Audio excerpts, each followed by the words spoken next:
नमस्कार, आप देख रहे हैं GBN 24 न्यूज। आपके साथ मैं हूं राशि। आइए खबरों की शुरुआत करेंगे।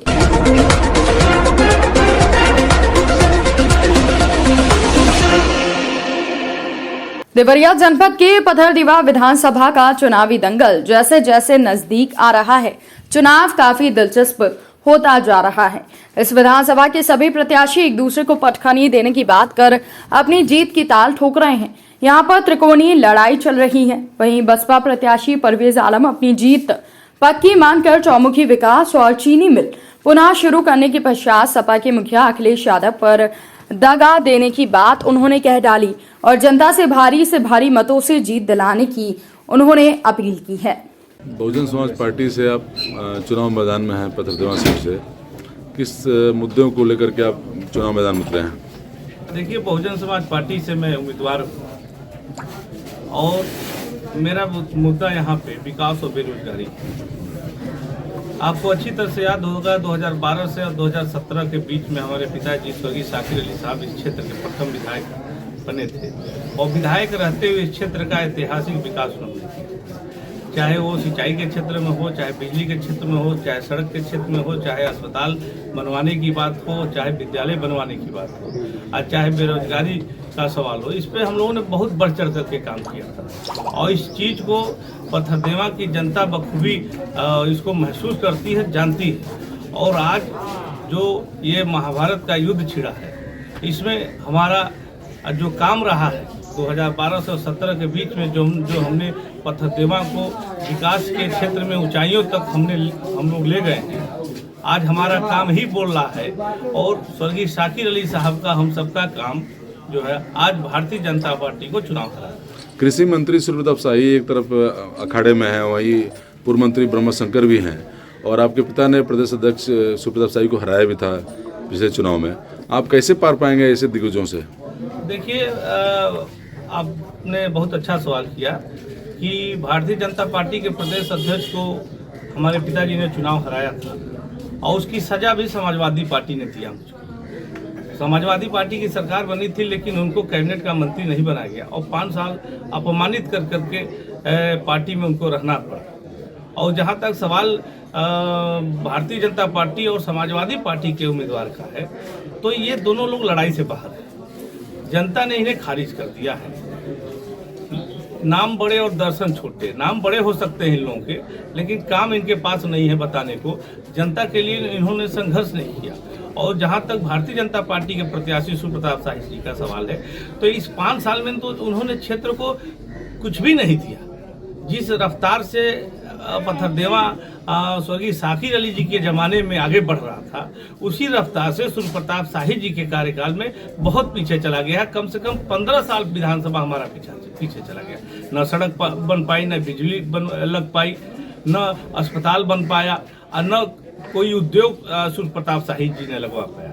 यहाँ तक कि बेरोजगारी से हमारे नौजवान साथी हताश और निराश है।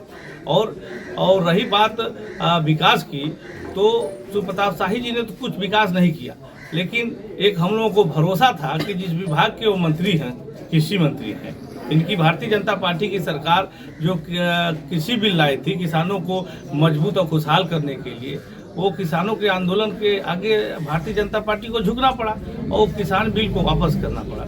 हम लोगों को भरोसा था कि कम से कम जो है मंडल स्तर का एक कृषि मंडी पथरदीवा में सुप्रताप शाही जी ला करके स्थापित करेंगे और यहाँ के किसानों को एक प्लेटफार्म, एक मंच देंगे, लेकिन वो भी देने में फेल हो गए। तो कहीं से भी जनता उनके साथ नहीं है और उसके साथ साथ जो भारतीय जनता पार्टी के जिम्मेदार साथी रहे, जिन्होंने पार्टी को खड़ा किया, सुप्रताप शाही जी की मदद की, जिताया उनको, उन्होंने 5 साल उन कार्यकर्ताओं को पूछा नहीं, उनकी सूध नहीं ली।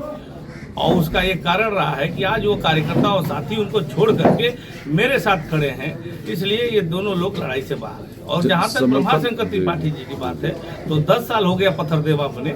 10 साल में कभी पीछे मुड़ के उन्होंने नहीं देखा कि समाजवादी पार्टी का कार्यकर्ता कहाँ प्रताड़ित हो रहा है, जनता किस हाल में है। किसी गांव में 10 साल गए नहीं और आज टिकट लेकर के चुनाव लड़ने आ गए हैं, तो लोग जानते हैं, है ना। इन दोनों लोगों के बारे में जानते हैं, इसलिए मैं बता रहा हूँ आपसे कि हम लोग इनको दोनों लोगों को बुरी तरह से हरा रहे हैं और इन दोनों का विकल्प मैं ही हूँ। पथरदेवा में चाहे सूर्य प्रताप शाही जी हों, चाहे ब्रह्माशंकर त्रिपाठी जी हों, इन दोनों लोगों का मैं विकल्प हूं। और मुझे भरोसा है पथरदेवा की जनता का कि जो हमने विकास किया है उसके नाम पे और हमारे संघर्ष और त्याग को देखते हुए पथरदेवा की जनता हमको अपने क्षेत्र का नुमाइंदा चुनेगी। यहाँ का पुराना उद्योग रहा है चीनी मिल है, और चीनी मिल के लिए सरकार ने कुछ नहीं किया, सपा सरकार ने भी कुछ नहीं किया। क्या उसके लिए क्या आप सोचेंगे? ये बहुत बड़ा सवाल आपने पूछा है, इसलिए कि चीनी का कटोरा कहा जाता है। जब देवरिया कुशीनगर जनपद एक था, 14 चीनी मिली थी, लेकिन आज के डेट में एक धाड़ा की चीनी मिल है, एक प्रतापपुर की चीनी मिल चल रही है, और बड़े लेवल पे यहाँ गन्ने की खेती किसान करता था, लेकिन आज किसान जो है सिमट गया है और पलायन कर रहा है, और क्या करते हैं खेती भी उसकी सीमित हो गई है। तो अगर पथरदेवा की जनता मुझे नुमाइंदा चुनती है और इस लायक मैं बनता हूं, तो मेरी पूरी जो पुरजोर कोशिश होगी कि चाहे वो बैतालपुर की चीनी मिल हो, चाहे इससे हट करके कहीं एक चीनी मिल के लिए मैं प्रदेश सरकार से और अपने मुखिया से इस पर गंभीरता से बात करूंगा कि इस जिले को एक बड़ी सौगात दे, जिससे किसान यहाँ का खुशहाल हो सके। आपके पिता स्वर्गीय शाकिर अली जी सर्व समाज के जुझारू नेता थे, आप उनकी राजनीतिक विरासत संभाल रहे हैं, आप अपने आप को कहाँ पाते हैं? देखिए, हमारे पिताजी जीवन भर जितना राजनीति उन्होंने किया, पूरे जीवन भर दबे कुचले लोगों की राजनीति उन्होंने किया। समाज में जो कमजोर तबके के लोग हैं, गरीब लोग हैं, वंचित लोग हैं, शोषित लोग हैं, और पिछड़ों दलितों को साथ लेकर के, अल्पसंख्यकों को साथ लेकर के उन्होंने राजनीति शुरू किया, और पिछड़े नेता के रूप में वो जाने और पहचाने गए।